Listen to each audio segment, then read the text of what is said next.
Hello students, BA second year semester fourth शिक्षा शास्त्र विषय के अंतर्गत आज हम व्यक्तित्व मापने की विधियों के बारे में पढ़ेंगे।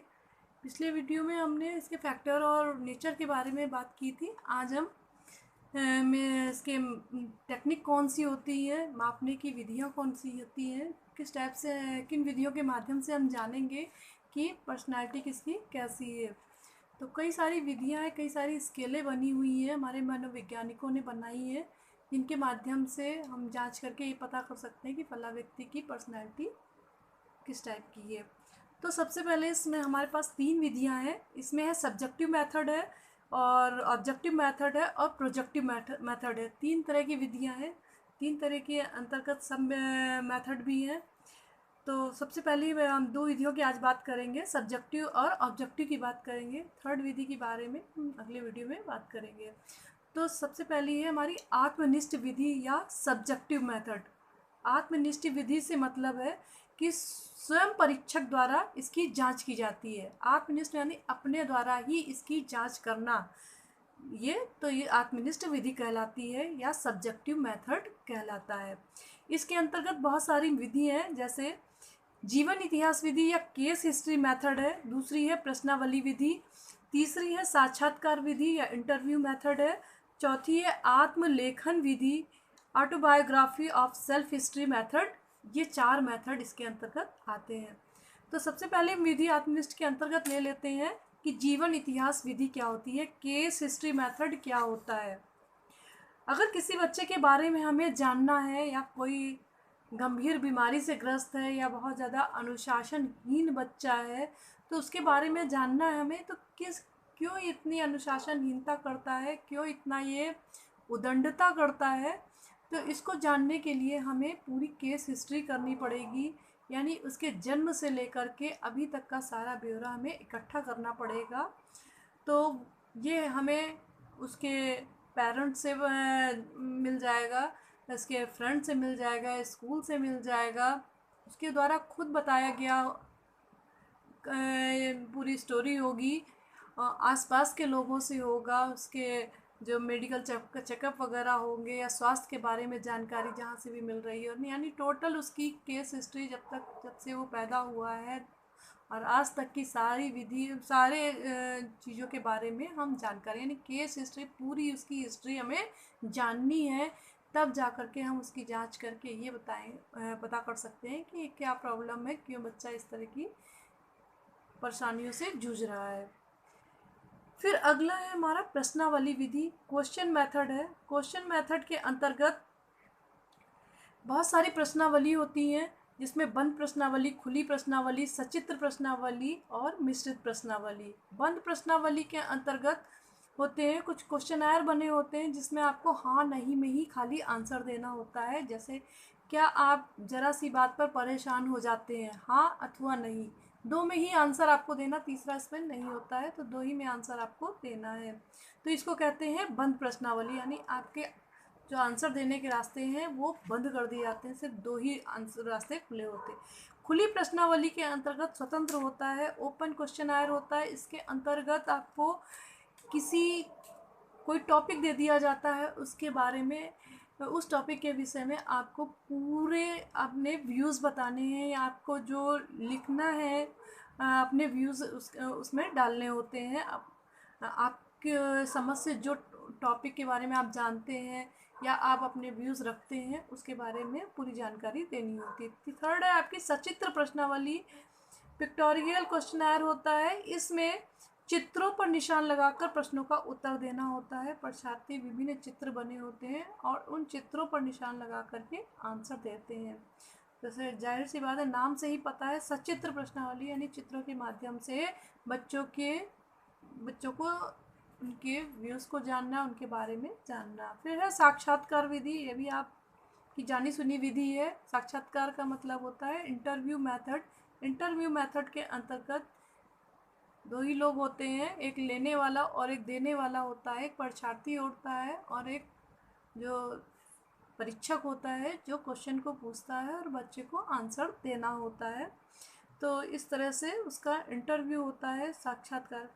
फिर है अगली आत्मकथा लेखन विधि। आत्मकथा लेखन के अंतर्गत बच्चों को ऑटोबायोग्राफी लिखनी होती है, यानी सेल्फ हिस्ट्री अपने बारे में लिखनी होती है। इसके अंदर डायरी वगैरह भी आती है कि बच्चे अपने डेली रोज़मर्रा की बातें या वीकली है, मंथली है, अपनी बातों को अपनी डायरी से, अपनी बुक से या अपनी जहाँ भी लिखना चाहते हैं वो उसमें शेयर करते हैं, बताते हैं कि कोई प्रॉब्लम है, या अपनी दिनचर्या के बारे में भी लिखते हैं। तो ये हो जाती है ऑटोबायोग्राफी हो जाती है।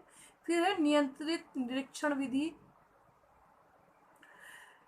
ये थी आपकी जो है आत्मनिष्ठ विधि के अंतर्गत ये पांचों विधियां थी, 4 विधियां थी। अब है आपकी दूसरी विधि वस्तुनिष्ठ विधि, यानी ऑब्जेक्टिव मेथड। ऑब्जेक्टिव मेथड के अंतर्गत आपकी मिश्रित निरीक्षण विधि है।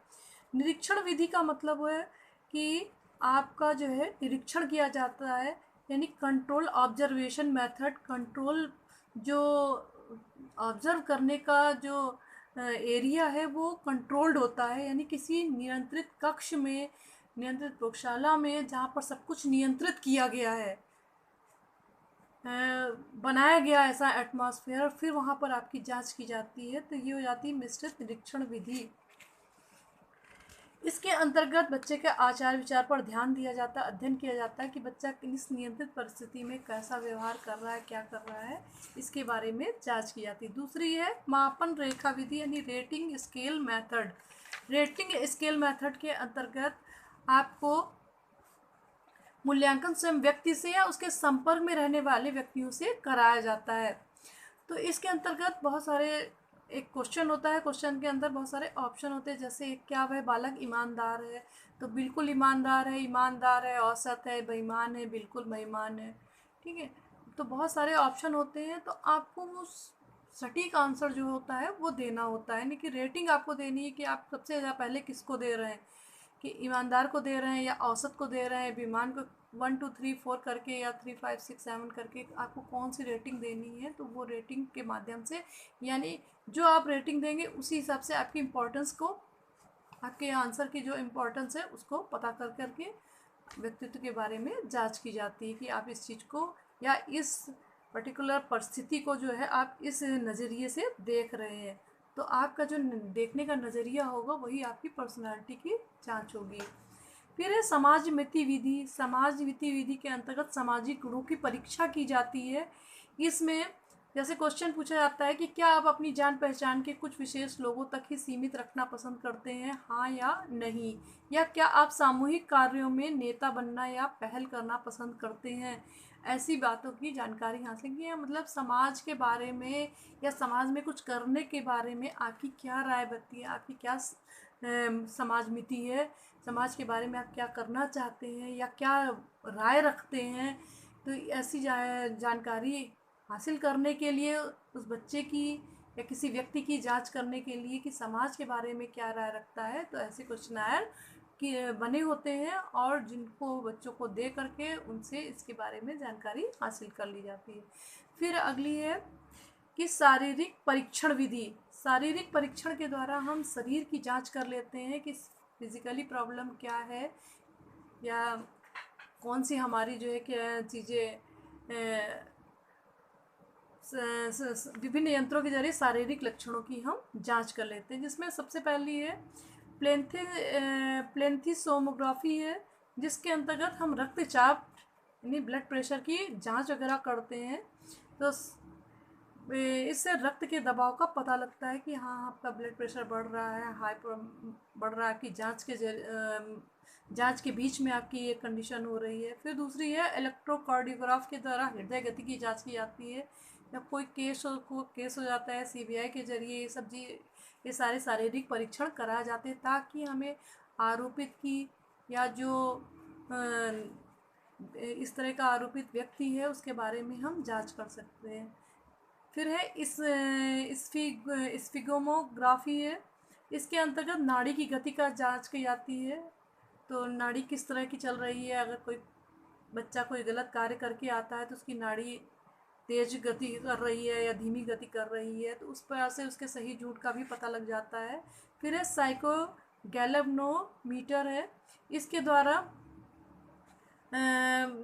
बच्चों के संवेग की यानी कि स्किन की या त्वचा की जांच की जाती है, जिससे कि शरीर के रोंगटे खड़े हो जाना, मुंह पीला हो जाना, और इस तरह से बातों की जांच की जाती है। यानी शारीरिक लक्षणों का पता करके वो साहसी है, वो वीर है, भक्ति है, या कार्यता उसने की है, कोई अपराध वृत्ति की है, तो इन सब चीज़ों की जानकारी की जाती है।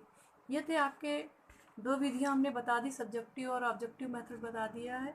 अभी एक और मेथड आपका बचा हुआ, वो हम अगले वीडियो में बता देंगे।